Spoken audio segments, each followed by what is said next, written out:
Hey everyone, welcome back to Process to Product. Today we're diving into the fascinating world of denim fabric manufacturing. From cotton fields to your favorite pair of jeans, let's explore the journey of denim manufacturing. It all starts with cotton cultivation. Cotton plants thrive in warm climates, needing about 6 months of sunshine to mature. Farmers harvest the fluffy cotton bolls, which are then sent to a ginning facility. Here, machines separate the cotton fibers from seeds, leaving behind soft, white lint. This lint is cleaned, carded, and combed to align the fibers, prepping them for the next step. Now, those cotton fibers head to the spinning mill. In a process called ring spinning, fibers are drawn out, twisted, and wound into strong, durable yarns. For denim, the yarns are often thicker to create that signature sturdy texture. Some yarns are left undyed for the weft, while others are prepped for dyeing.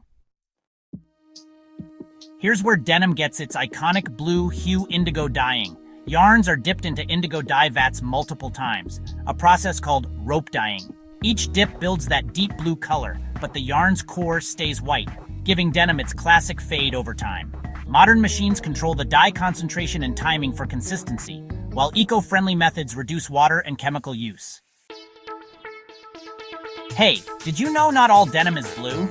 Non-indigo dyeing actually creates vibrant reds, blacks, or even some pretty cool pastels. Sulfur dyes or reactive dyes are used for these colors, and yeah, they're applied in similar dyeing setups as indigo. These dyes bond a bit differently, offering bold, long-lasting shades that honestly don't fade as much as indigo does. Next up, it's weaving time. Denim gets woven on shuttle or projectile looms, where dyed warp yarns are combined with undyed weft yarns. This is what creates that iconic diagonal twill pattern.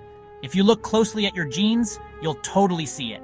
Modern looms are super high speed, producing wide rolls of denim fabric with a lot of precision and, minimal waste. So the raw denim fabric is now ready for finishing. It's washed, sometimes with stones or enzymes, to soften up the texture and give it that worn-in look we all love. Techniques like laser distressing or sandblasting add those unique fades and patterns. And finally, the fabric gets cut, sewn, and inspected to become your favorite pair of jeans.